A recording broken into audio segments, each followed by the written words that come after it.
So Eddie Hearn offered some real interesting insights into female boxing. So I want to share my perspective. So let's explore 7 ideas. Idea number 1.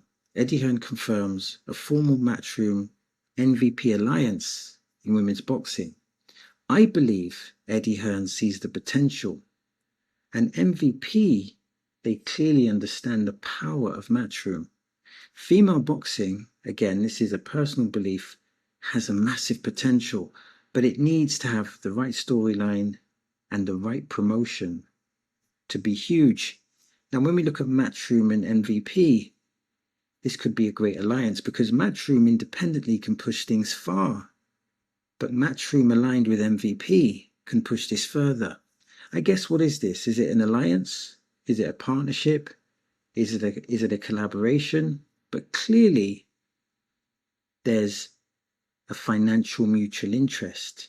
There's a mutual interest for both parties involved, and those both parties are Matchroom and MVP. So the second idea is that he being Eddie Hearn, openly admits past hostility with MVP during the Taylor-Serrano 2 fallout. It's important to realize that when the money makes sense, people can be more understanding, people can be more empathetic. As I've stated, there is a mutual interest here. Both machines, MVP and Matchroom, both of these machines are viral. And the question to me is there a ceiling to female boxing? And what is that ceiling? That's an important question. And we have a reference point. Katie Taylor, Amanda Serrano, their third fight, reportedly had combined purses of 18 million. So that's the ceiling, and that's a high ceiling. But maybe this can be surpassed. But how do we surpass it? I feel there needs to be constant virality, there needs to be storylines, and there needs to be great execution. And a partnership like this can open that door of opportunity. So the third idea is that the Jake Paul versus Joshua card was framed as the turning point that rebuilt trust. I think Eddie Hearn trusts that they can make money. He trusts that they can have a partnership. When we look at Jake Paul, when we look at MVP, they have built a CV on developing female boxing, on building a secure platform. He has developed a foundation that's impressive. Female boxing can grow exponentially with Matchroom and MVP. Like I said, female boxing can grow with Matchroom, but it can grow even bigger when these two entities combine. And the question becomes, how many female boxers can become million-pound attractions? And maybe we can rephrase that question, because separately, becoming a million-pound attraction, that's a harder task. But when you combine this alliance or this partnership of Matchroom and MVP, this becomes an easier task. Now, the fourth idea is that Hearn names Sky Nicholson, Elif Turan, apologies if I haven't pronounced that properly, and Sandy Ryan as female fighters now in play for MVP moves. I think it's important to recognize that these are massive opportunities, absolutely massive opportunities for these female boxers. Remember, the ceiling is 18 million. But who is to say that that ceiling can't be surpassed? With that being said, entertainment and virality is a must. There needs to be a relationship between the entertainment and the virality. And in effect, what I'm saying is that there needs to be performances in the ring, but there also needs to be performances outside the ring. So you have to build the brand, create excitement, create virality, and also get a little luck. It's not an easy task, but it's not an impossible task. And the ladder is there. Now, the fifth idea is that Eddie Hearn states that MVP basically have 90% of the roster. 90%, that is significant in women's boxing. Is this an admission that Matchroom lost the women's boxing race entirely? MVP, regardless of whether it's an admission or not, has a monopoly. They have a monopoly on female boxing. And MVP understands promotion, and female boxing needs more promotion. I think when we look at female boxing, or when I look at female boxing, when I look at the boxes, Or when I look at the boxers, I see that the desire is there, the passion is there, but it needs that further push. Now, Holly Holmes, that's a huge brand, but unfortunately, she's probably at the end of her career. MVP, they need to build the rivalries. They need to build the rivalries in conjunction with Matchroom. The MVP and Matchroom machines, they need to operate effectively. Of course, there is huge money on the table, potentially. Sponsorships, live gates, pay-per-view sales, broadcasting rights, etc. It's a massive pie, but there needs to be great execution.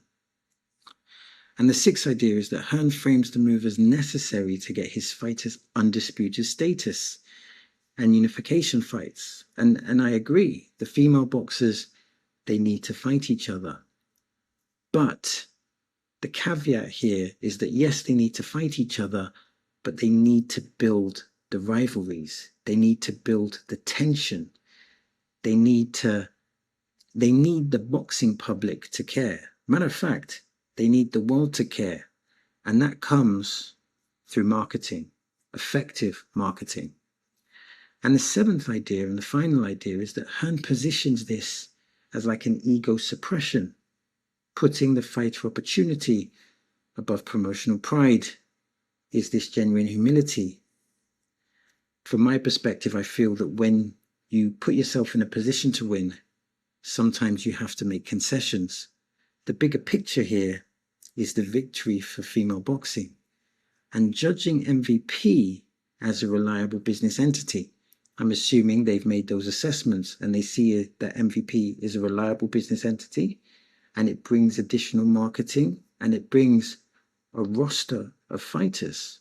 In other words, when we look at MVP, we see that they bring value to the table. This partnership, this alliance, this collaboration is effectively an exchange of value, which is optimal capitalism. So before signing out, let's go through 5 questions. Question number 1, has Eddie Hearn accepted that MVP won the women's boxing's promotional race?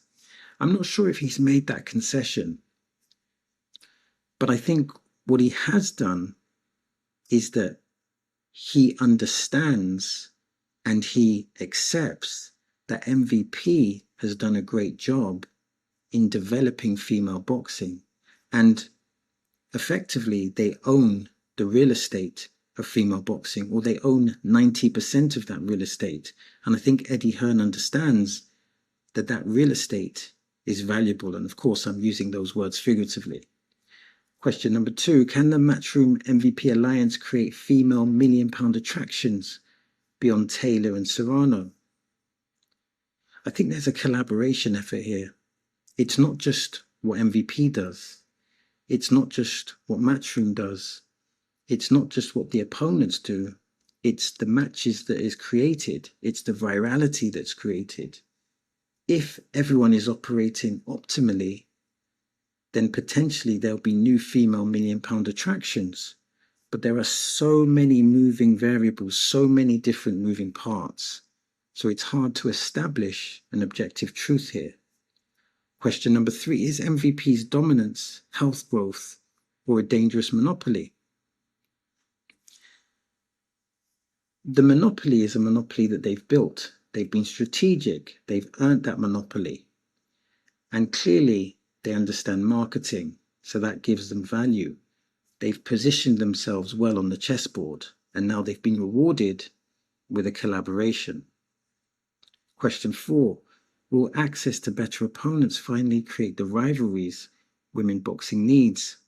Of course, this depends on the negotiation process, but clearly, if Matchroom and MVP have fighters, then those fights become easier to make because there are less obstacles.